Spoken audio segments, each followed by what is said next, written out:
preparation format.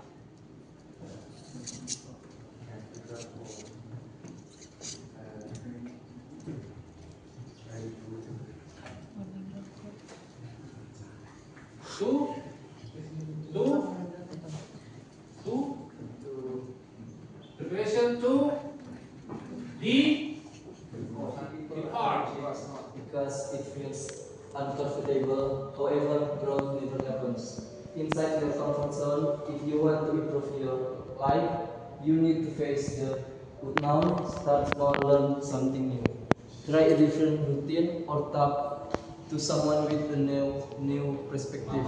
Instead, you take opens new opportunities. Even if things don't go perfectly, you will learn and grow. Change doesn't mean forgetting who you are. It means becoming who you are meant to be. So don't run from change. Face it. You might be surprised at how strong and capable you truly are. Good job, my friend.